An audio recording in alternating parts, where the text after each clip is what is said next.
ក្រសួងសុខាភិបាលណែនាំប្រជាពលរដ្ឋឲ្យការពារខ្លួនពីការឆ្លងវីរុស COVID-19 ប្រភេទថ្មីក្រសួងសុខាភិបាលនៃប្រជាណាចក្រកម្ពុជាសូមជម្រាបជូនសាធារណជនឲ្យបានជ្រាបថាស្ថានភាពនៃការចម្លងវីរុស COVID-19 នៅតែមានបន្តនៅឡើយហើយចុងក្រោយនេះគឺពពួកអូមីក្រុងដែលបានបំលែងខ្លួនជាបន្តបន្ទាប់ជាពិសេសពពួកអូមីក្រុងបំលែងថ្មីប្រភេទ JN1 ដែលរកឃើញដំបូងក្នុងខែសីហាឆ្នាំ2023ហើយបានคล้ายរីករាលដាលយ៉ាងឆាប់រហ័សនៅក្នុងតំបន់ជាច្រើននៅទូទាំងពិភពលោកបច្ចុប្បន្នអង្គការសុខភាពពិភពលោកបានចាត់ជាវីរុសស្ថិតក្នុងវ៉ារ៉ុងចំណាត់ថ្នាក់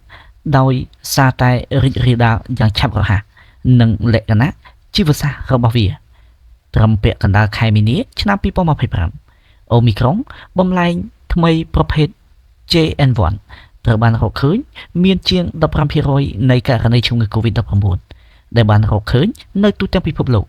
ចំពោះអ្នកដែលឆ្លងអូមីក្រុងបំលែងថ្មី JN1 នេះគឺមានរោគសញ្ញាមិនខុសប្លែកគ្នាពីប្រភេទ COVID-19 ចំនួនមុននោះទេរោគសញ្ញាមានដូចជាគ្រុនក្តៅក្អកស្ងួតឈឺបំពង់កហៀសម្បោរចង្អោរនិងក្អួតមានសភាពស្រដៀងទៅនឹងជំងឺផ្ដាសាយធម្មតាផុសតាងជាសកលបច្ចុប្បន្នមិនបង្ហាញថា JN1 បណ្ដាលឲ្យមានជំងឺធ្ងន់ធ្ងរជាងប្រភេទអូមីក្រុងពីមុននោះទេទោះជាយ៉ាងណាក៏ដោយ JN1 បង្ហាញពីលទ្ធភាពឆ្លងកាន់តែខ្ពស់លឿនឆ្លងលឿននិងអាចបញ្ជាចូលប្រព័ន្ធភាពស៊ាំរបស់មនុស្សកាន់តែខ្លាំងដោយសារការផ្លាស់ប្ដូរនៅក្នុងប្រូតេអ៊ីនបង្គោលរបស់វីរុសអ្វីត្បិតតែ JN1 មានហានិភ័យសុខភាពសាធារណៈជាសកលនៅមានកម្រិតទាប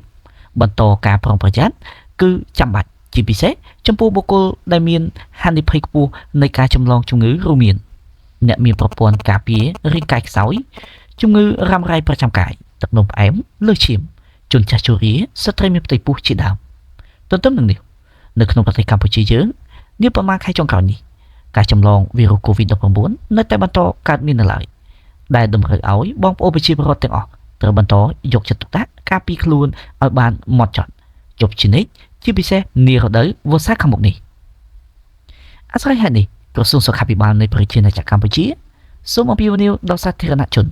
បងប្អូនប្រជាពលរដ្ឋបុគ្គលិកគ្រួសារនិងសហគមន៍ស្ថាប័នអង្គភាពពាក់ព័ន្ធទាំងផ្នែកសាធារណៈនិងឯកជនអាជ្ញាធរមូលដ្ឋានថ្នាក់លំដាប់ថ្នាក់បន្តពុតរួមដៃគ្នាក្នុងការការពារសុខភាពរបស់ខ្លួននិងទីកន្លែងធ្វើការរបស់ខ្លួនដោយមានការប្រុងប្រយ័ត្នខ្ពស់និងមានភាពទទួលខុសត្រូវខ្ពស់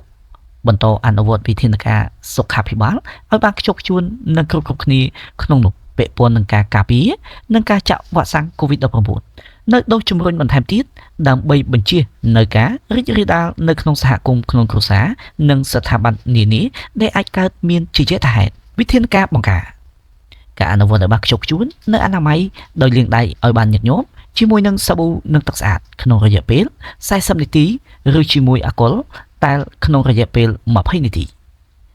ពាក់ម៉ាស់ក្នុងករណីចាំបាច់ជាពិសេសនៅពេលកំពុងពាក់ម៉ាស់សូមកុំយកដៃប៉ះផ្ទៃមុខនៃម៉ាស់ឬទាញម៉ាស់ដាក់ក្រោមចង្កានិងត្រូវដូរម៉ាស់ថ្មីនៅពេលវាសើមជៀសវាងការខាកស្ដោះពីវាពីកាលត្រូវខ្ទប់មាត់និងច្រមុះពេលក្អកកណ្ដាស់ដោយប្រើម៉ាស់ប្រើផ្នត់កែងដៃក្រមាកន្សែងឬក្រដាសអនាម័យរួចខ្ទប់បោះចោលក្នុងធុងសម្រាប់បិទជិតជៀសវាងការចូលរួមក្នុងទីប្រជុំជនឬការធ្វើដំណើរប្រសិនបើមានអាការៈក្តៅខ្លួនក្អកឬពិបាកដកដង្ហើមឬមានបញ្ហាសុខភាពហើយត្រូវទៅពិនិត្យព្យាបាលជំងឺឲ្យបានត្រឹមត្រូវរក្សាគម្លាតសុវត្ថិភាពនៅពេលនៅក្បែរបុគ្គលដែលមានរោគសញ្ញាដូចជាផ្ដាសាយបុគ្គលម្នាក់ៗត្រូវបន្តទៅទទួលការចាក់វ៉ាក់សាំង COVID-19 បន្ថែមដើម្បីពង្រឹងការការពារខ្លួននិងពង្រឹងភាពស្អាតសហគមន៍ដើម្បីបន្តជៀសផុតពីគ្រោះមហន្តរាយសុខភាពជាសាធារណៈនិងបន្តនិរន្តរភាពនៃការរស់នៅធម្មតាក្នុងកន្លងប្រក្រតីភាពថ្មីប្រសិនបើមានរោគសញ្ញាគ្រុនក្តៅក្អកឈឺក្បាលហូរសម្បោរត្រូវស្វែងរកការពិគ្រោះយោបល់នៅមណ្ឌលសុខភាពឬមន្ទីរពេទ្យរដ្ឋឬទំនាក់ទំនងមកលេខទូរស័ព្ទ115និងត្រូវពាក់ម៉ាស់ដើម្បីបង្ការឆ្លងទៅអ្នកដទៃ